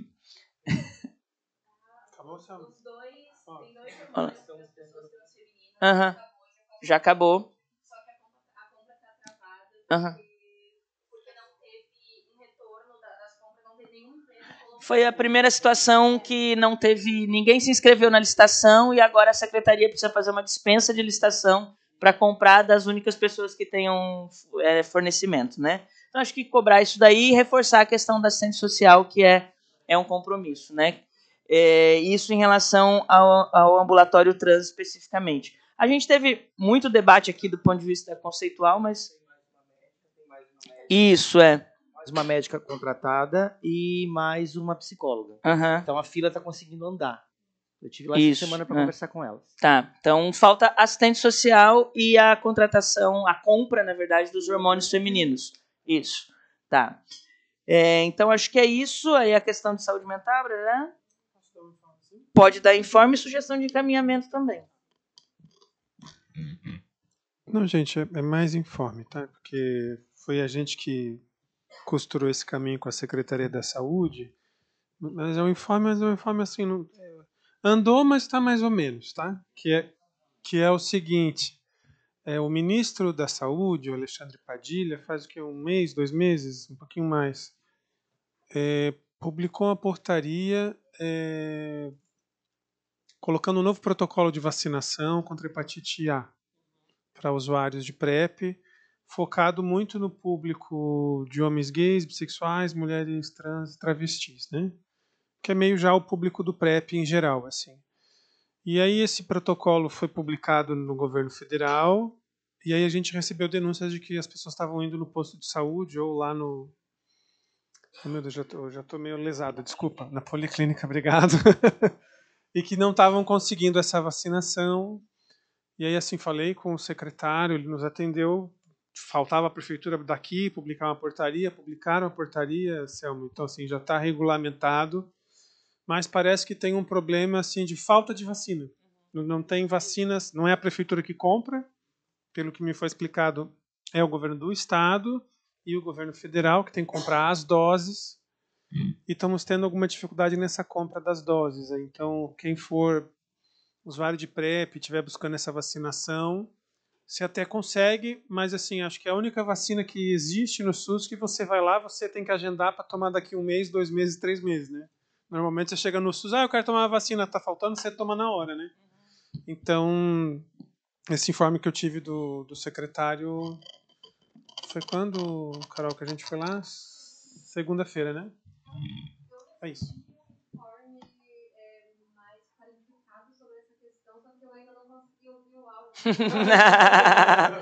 Tá, então a Carol nos atualiza sobre isso e, se for o caso, se há uma questão com o governo do estado de não receber ou de contratar a vacina do governo federal, o governo do estado é mais difícil, mas a gente pode marcar uma reunião com o superintendente do Ministério da Saúde, que inclusive fica aqui atrás, é só a gente dar a volta no quarteirão, né, para ver os entraves e trâmites em relação ao governo federal.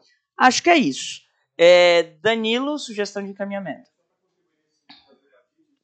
É crônico porque Florianópolis sempre tem menos vacinas do que a procura e não é raro a gente falar sobre surtos. Uhum. Sim, foi a maior justamente pela falta de vacinação. Claro. A outra questão que eu queria encaminhar é aquela construção de um observatório LGBT em Florianópolis para que a gente possa monitorar todas essas questões e eu já iniciaria, inclusive, pelo levantamento do gabinete de informação. Uhum. Maravilha. Sim, a gente tem um observatório do SUS, inclusive, que é a sociedade civil que organiza, acho que dá para pensar como um modelo, né? Deixa eu dar alguns informes também, assim, tem a questão dos índices de violência que alguém falou pelo final aqui, voltando nas leis não executáveis, Selma, existe uma lei aprovada na época de autoria do Tiago, né, que visa a publicização dos dados de violência LGBTI+, em Florianópolis. Nós temos um problema, é verdade, que desde a criminalização da LGBTI-fobia em 2013, o estado de Santa Catarina também é um estado que omite os dados e não registra dados de violência como LGBTI-fóbicos nos seus boletins de ocorrência. Ainda que desde 2010, quando a Secretaria de Segurança Pública e o Ministério dos Direitos Humanos do governo Dilma criaram modelos de protocolo de presunção de crime, Santa Catarina era um dos 7 estados que já tinha a inclusão da presunção do crime no seu BO e nunca aplicou, então fica difícil a gente mapear. Mas existem dados hemerográficos, volta no primeiro tema ali colocado. E sobre a cirurgia não ter em Santa Catarina, isso daí eu acho que é um debate que nós temos que abrir com o governo federal, porque na verdade ele é via SUS, via credenciamento do hospital no Ministério da Saúde. A gente tem 7, eu acho, apenas no Brasil, o mais próximo é 7, né? O mais próximo é Porto Alegre, com filas de décadas assim, E aí, com o ambulatório trans, eu acho que é uma coisa que dá para pressionar o Ministério da Saúde, que não é só sobre Florianópolis, mas essas cirurgias geralmente a pessoa entra na fila, tem uma série de laudos, de acompanhamento psicológico, de uma série de coisas que são exigidas e que muitas vezes quem já tem os ambulatórios trans, esse tempo de acompanhamento nos ambulatórios regionais não são considerados durante o processo de credenciamento de processo de cirurgias no SUS. Então, acho que isso também tem a ver com o governo federal e a gente deveria, de alguma forma, fazer essa provocação. Do mais, pessoal, a gente pensou aqui em fazer uma próxima reunião dia 25 de setembro, né? Em outubro, nós vamos ter a Conferência Nacional LGBTI+, então nós vamos ter os delegados e delegados que vão sair daqui e vão para lá, então fica aquela coisa meio ruim de agenda, porque vai ser na semana ali do 20 e pouco, e fazer uma outra em novembro. Então, setembro e novembro, outras reuniões da frente. Até lá, a gente vai tentando dar encaminhamento nessas questões aqui colocadas. Eu vou passar de volta aqui a palavra para o Camazão, para a Ingrid e para a Selma, mas eu queria também agradecer muitíssimo e visibilizar a presença do Paulo e da Giane, que são, respectivamente, marido do Camazão e a minha companheira, porque eu acho que é importante, né, a gente estar nesse momento aqui também e dizer que a visibilidade do nosso amor ele é revolucionário e necessário. Então, obrigada. 25 de setembro. Isso. Então, vamos voltar ao contrário? Selma, Ingrid e Camazão. Eu não estou me acertando com isso aqui ainda. Tá certo. A luzinha está acesa. Perfeito. Bom, antes, primeiro agradecer de novo acho que muito proveitoso hoje, que continue assim. Algumas coisas que foram colocadas aqui, deixa eu ver se eu consigo lembrar de todas, né, que foram colocadas aqui. Uma que eu falei sobre o antigo secretário, mas hoje eu trago a notícia para vocês que estamos com uma nova secretária de assistência social.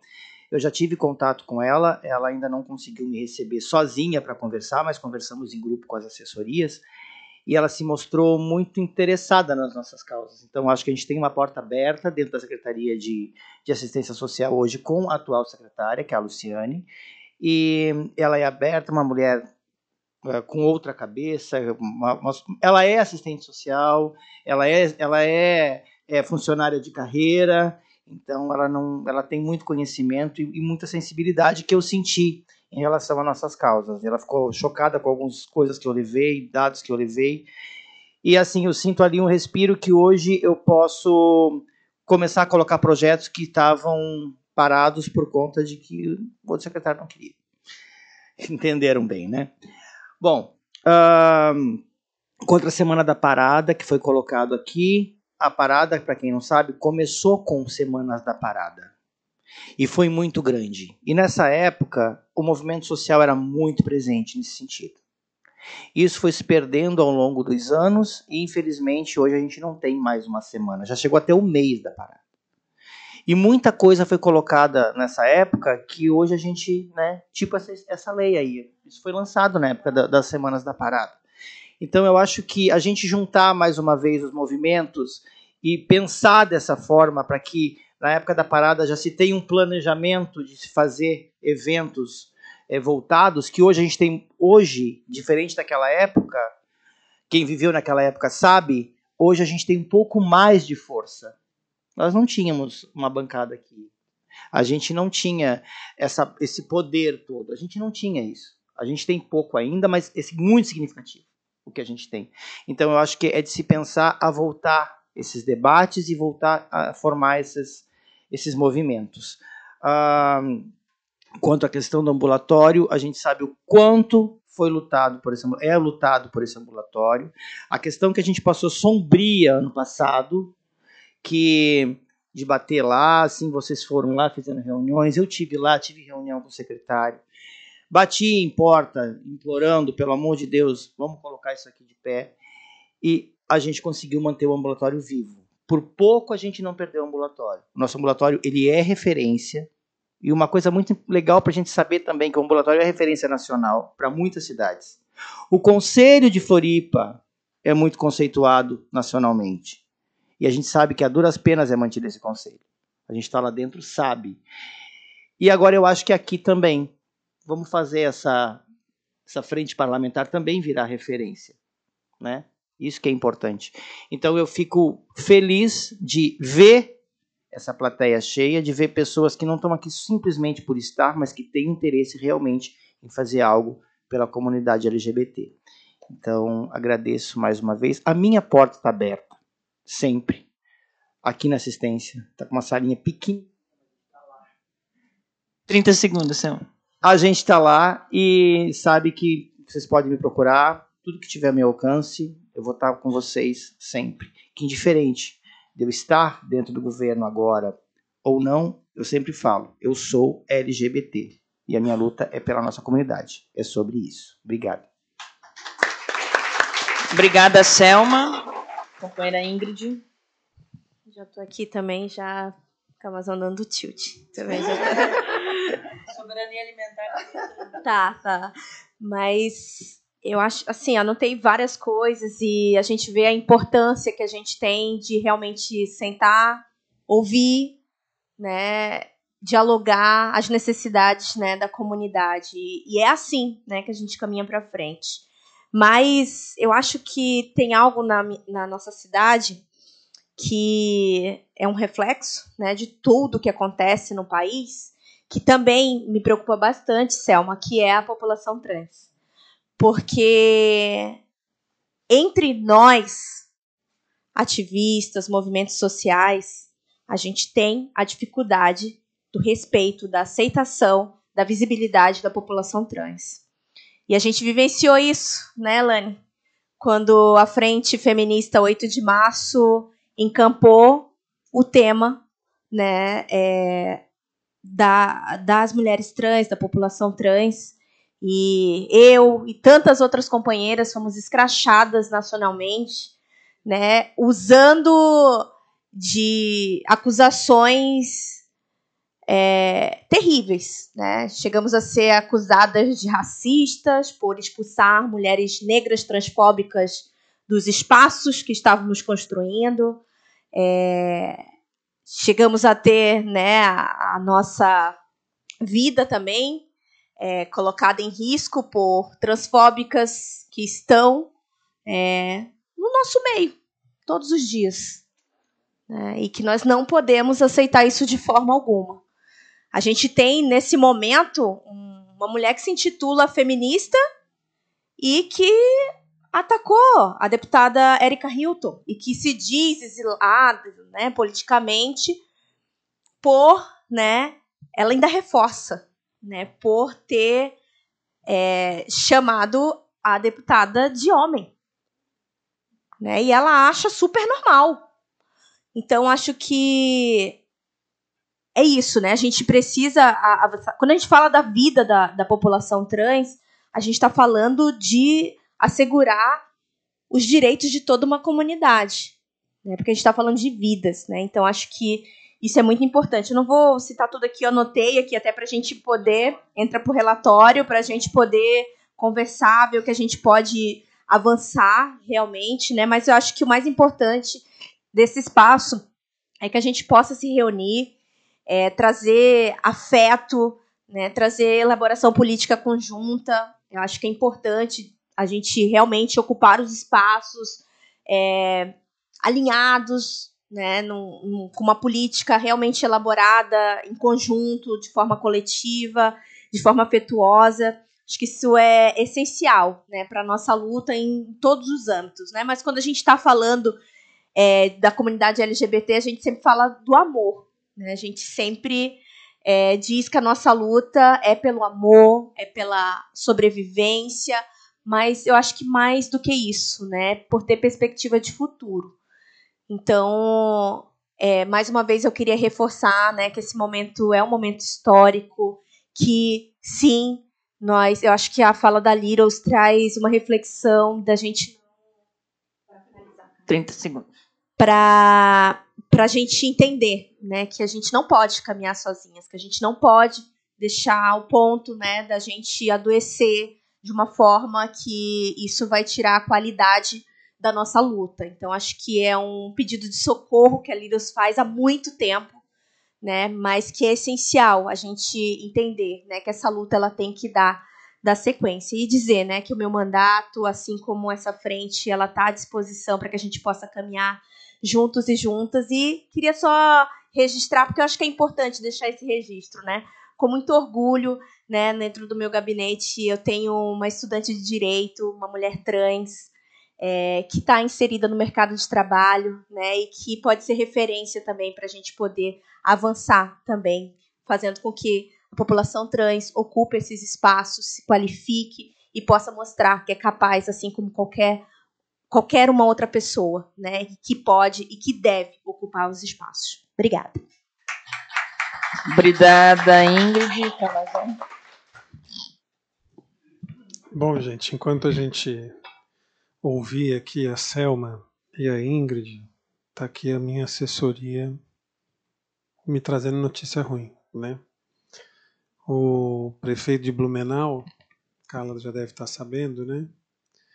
Vetou um conjunto de leis que foi aprovada na Câmara de Blumenau, de autoria do vereador Jean Volpato, do PT, e do Bruno Cunha, do Cidadania, e ele, na mensagem de veto, ele diz que vetou por conta da defesa da família em sua concepção tradicional e na preservação de princípios de bons costumes. Não sei se é os bons costumes igual o daquele pastor lá, né, que tá rolando aí, né? Exato. Mas, enfim, eu acho que isso aqui mostra, né, como essa questão da perseguição, a nossa existência, as leis que a gente constrói, as pessoas, indivíduos, professores, alunos, como isso está presente no nosso cotidiano, né? Não é uma coisa assim que acontece uma vez por mês, uma vez por ano. Está acontecendo todos os dias, né? Todos os dias. E a gente se reuniu aqui nesse espaço, que é um espaço, né, Ingrid, assim, importante, também com muitas limitações, gente, assim, eu vou dizer para vocês, eu estou aqui faz 7 meses e meio, e isso aqui é uma fraçãozinha da fraçãozinha do poder, né? Nós não exercemos um poder real, né? Pelo contrário, o nosso sistema político é muito concentrado no executivo, né? Então, me recordo aqui da Carla falar de uma indicação que nós fizemos quando eu estava de suplente para que a prefeitura executasse as cotas para pessoas trans nos concursos públicos. A gente não pode propor, só é o prefeito. O conselho LGBT, que a Guilhermina falou, só o governador. Então, tem coisas que realmente são estruturantes e mudam a vida das pessoas que o legislativo não... A gente que vota, né? Mas a gente não pode propor. Então, isso é bastante limitador aqui da nossa atuação. Vocês conhecem o trabalho que a gente faz aqui. Eu faço muita agitação, muita divulgação de casos que eu considero importantes, buscando dar visibilidade, e às vezes com essa visibilidade alguma coisa muda, né?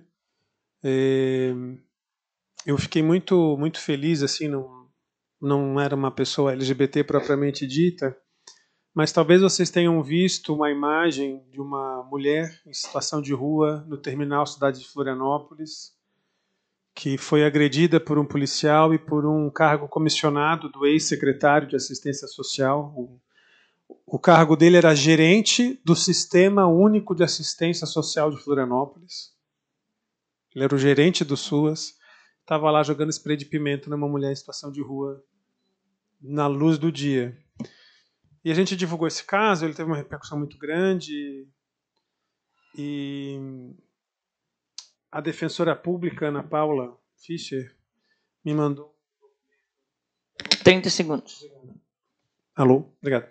Me mandou um documento dizendo que essa pessoa que passou por isso e que, de certa forma, foi exposta na internet, de que a defensoria conseguiu arranjar uma habitação para essa pessoa, né? Então, assim, esse trabalho, às vezes, parece um pouco alarmista, assim, né? Mas ele é super necessário, porque a gente consegue mobilizar outras instituições que às vezes têm mais poder do que a gente e fazer algumas coisas acontecerem, né? Então, da nossa parte, contem com a gente.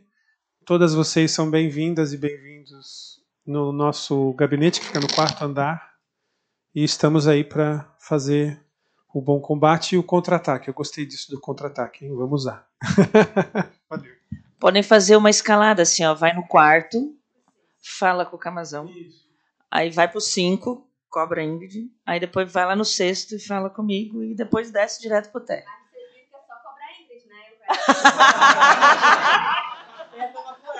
Lá no meu gabinete tem cafezinho, Bolachinha. A Thelma queria... Vai lá.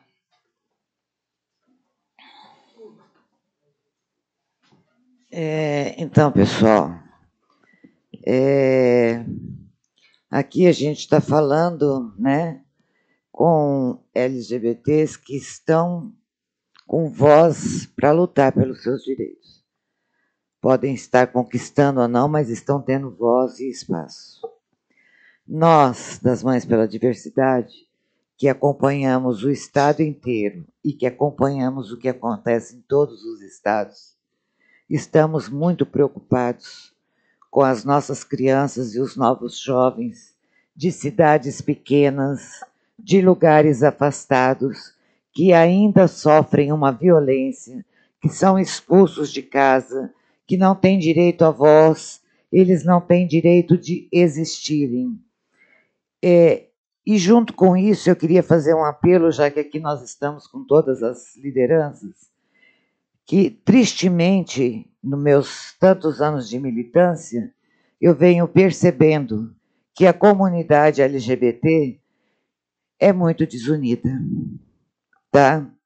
E é preciso realmente, como a Lírio falou, que se peguem todos um nas mãos dos outros e que se apoiem, se fortaleçam e se ajudem.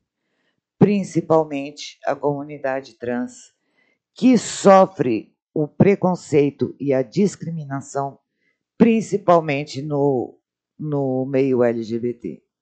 É muito triste da gente falar isso, porque a gente gostaria de dizer que a comunidade está agindo maravilhosamente bem, que estão se ajudando, que estão se apoiando, mas isso não é a realidade. Então, aqui, diante de todas as lideranças, que seja combatido o preconceito e a falta de respeito dentro da comunidade. E que nós possamos pensar que não é só o que acontece numa cidade grande, porque existe uma população tremenda de jovens e crianças que estão sofrendo terrivelmente nesses interiores, tanto de Santa Catarina como de todos os estados. Muito obrigada. Obrigada, Thelma. Bom, queria agradecer o pessoal aqui da assistência técnica por ter ficado conosco. Vai ter a gravação, né, desse espaço que fica disponível se alguém quiser acessar. Agradeço mais uma vez a Selma pela presença, Camazão, Ingrid, todas as pessoas que estiveram aqui. E ao longo desse próximo mês a gente vai se falando sobre os encaminhamentos que foram dados, tá? Muito obrigada, mas vamos fazer uma fotinha aqui para registrar a instalação dessa frente.